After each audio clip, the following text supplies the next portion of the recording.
berdoa menurut agama dan kepercayaan masing-masing, berdoa dipersilakan.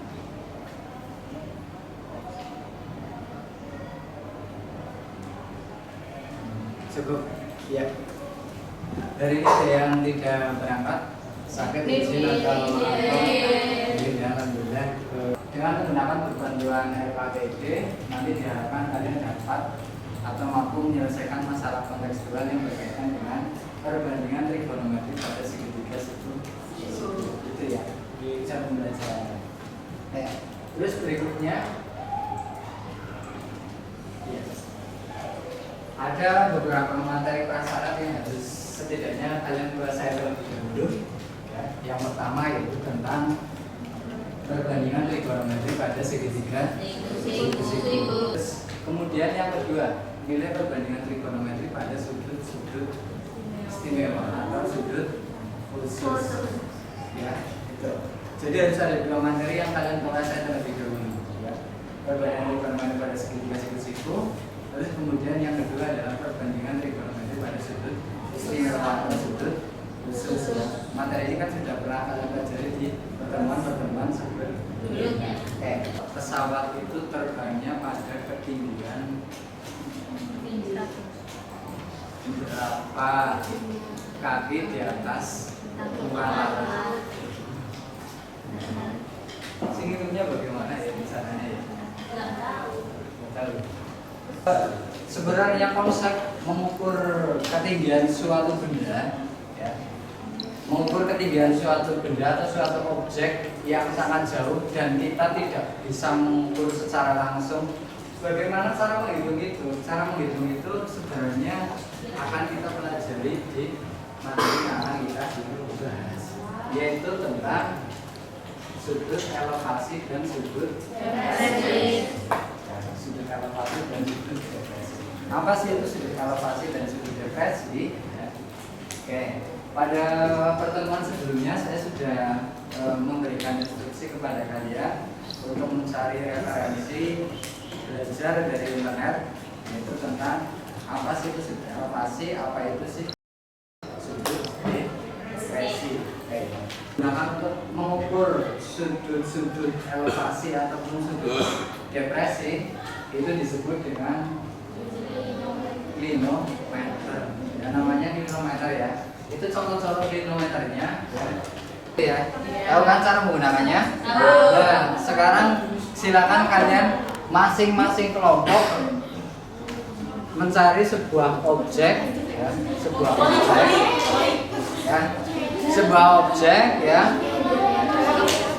objek dengan menggunakan klinometer ini, kalian perkirakan tinggi objek tersebut.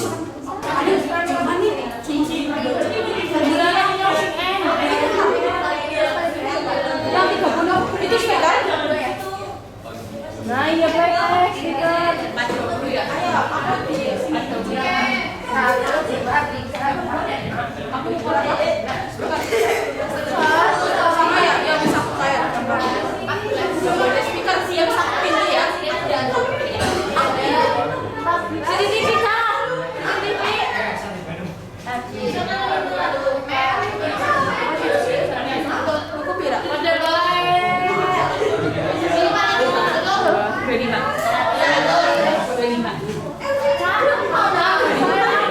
buatlah mind mapping yang berisi tentang konteks permasalahannya. Ya, berarti misalkan ini hanya contoh saja. Ini ada kertas yang begitu ya. Kalian membuat mind mapping. Ya. Yang pertama itu berisi konteks permasalahannya. Misalkan tadi ilustrasi ceritanya. Ini bagian sini. Ya. Terus kemudian berisi diagram atau gambar ilustrasi. Terus namanya misalkan desainnya kayak gini. Ini gambar ilustrasi. Yang ini taruh sini. Ya. Yang ini kan soal ceritanya. Terus berikutnya penyelesaian masalah. Misalkan penyelesaian masalahnya di sini. Penyelesaiannya. Ya. Terus terakhir solusi masalahnya. Solusinya yang ini. Jadi masukkan isi. Jadi mind mappingnya itu isinya ilustrasi soal ceritanya, terus gambar ilustrasinya kayak gini, terus penyelesaian, terus terakhir solusi. Begitu ya? Ada yang masih bingung?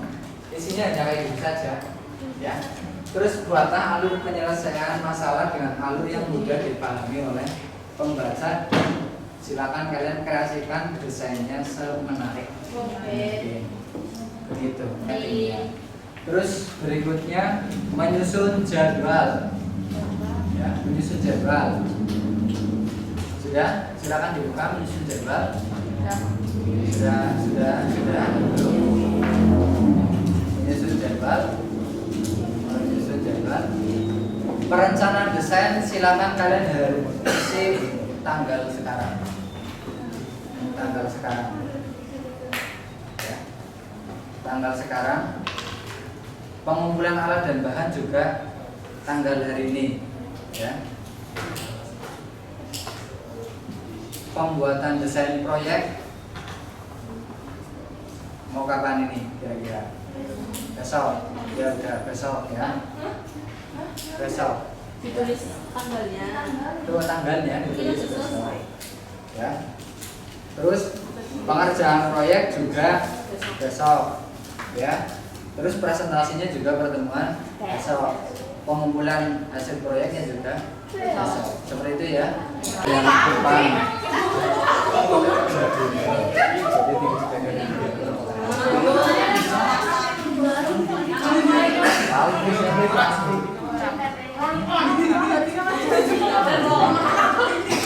Apa Chelsea Alvin? Panggilannya Alvin. Bisa intinya kita punya Kebablasan juga sih. Enggak kan? Gimana Mas Risa?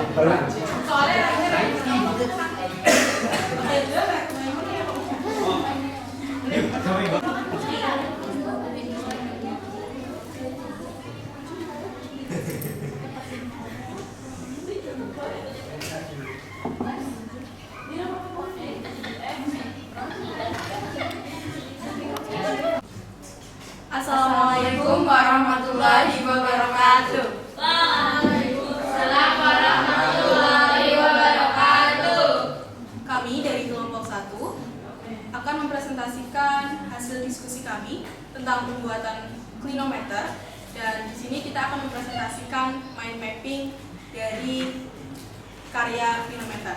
Sebelum itu, perkenalkan, nama saya Fadia Anastasia Hamdani. Saya Devita Putri Rahmawati. Saya Kristana pertama. Saya Monika Nindyanto nomor 34. Yang pertama, ilustrasi cerita.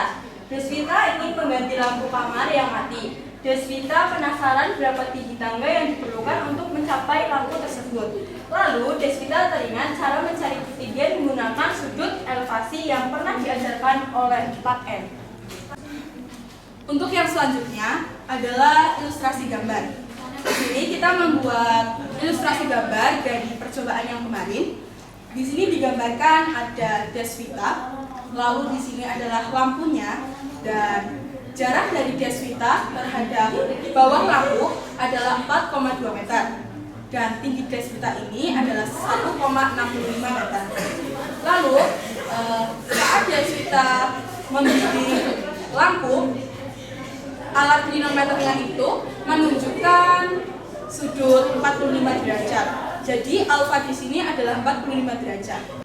Karena di sini tinggi Deswita adalah 1,65, berarti di sini juga sama 1,65. Nah, karena di sini adalah alfanya, berarti sisi ini adalah sisi depan dan sisi ini adalah sisi samping. Dan ini garis ini sama dengan sisi ini. Jadi nanti kita akan mencari tan alfa karena sudah diketahui san-nya, dan kita mencari d-nya. Begitu. Kemudian diperoleh penyelesaian tan alfa sama dengan d per sa. Tan 45 derajat itu diperoleh dari sudut yang terbentuk sama dengan d per 4,2. 1 sama dengan D per 4,2 diperoleh D sama dengan 1 kali 4,2 yang hasilnya 4,2 meter. Jadi tinggi lampu di kamar Deswita adalah 4,2 meter ditambah 1,65 meter, hasilnya 5,85 meter.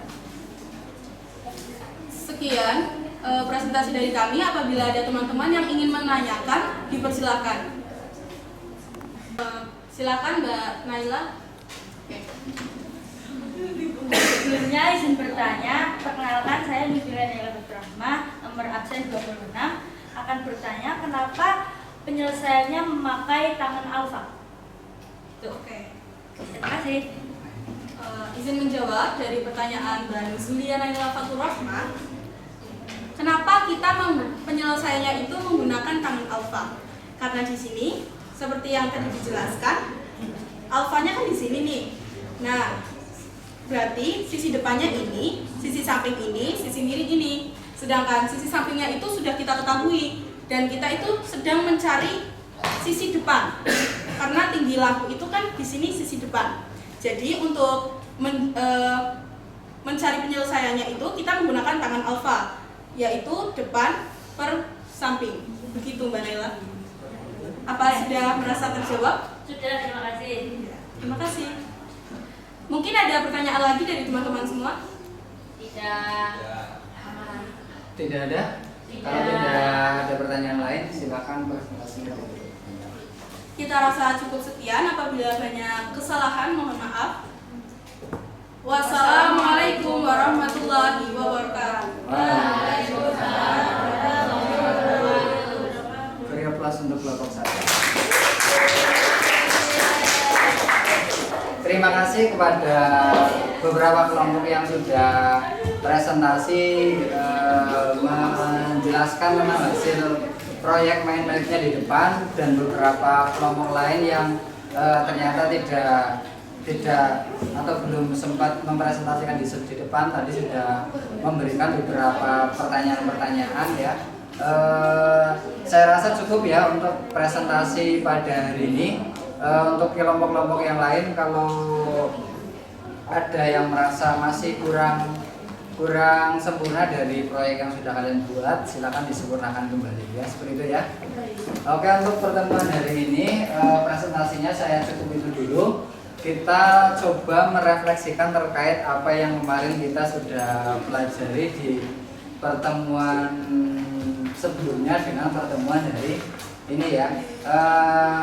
Pada pertemuan sebelumnya kan kita sudah membahas terkait apa itu sudut elevasi, apa itu sudut depresi ya. Yang pertama terkait sudut elevasi tadi.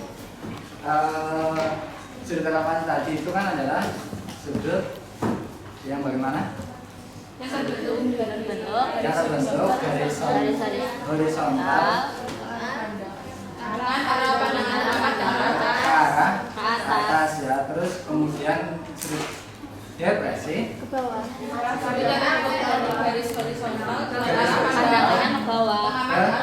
ke bawah ya. Oke, saya rasa cukup untuk pertemuan hari ini ya. Untuk pertemuan yang akan datang kita gunakan sebagai evaluasi atau penilaian harian atau asesmen ya. Kalau sekarang ya asesmen harian, silakan kalian persiapkan dengan baik ya. Materinya itu terkait trigonometri, terus sudut elevasi, sudut depresi ya, seperti itu ya. Nanti kisi-kisinya akan saya share di grup WA, seperti itu ya. Oke, untuk pertemuan hari ini saya rasa cukup itu dulu. Ada salah kelirunya dari saya, mohon maaf. Sebelum kita tutup, mari kita berdoa terlebih dahulu ya. Oke, untuk menutup kegiatan pembelajaran pada siang sore hari ini, marilah kita tutup dengan berdoa terlebih dahulu. Berdoa dimulai.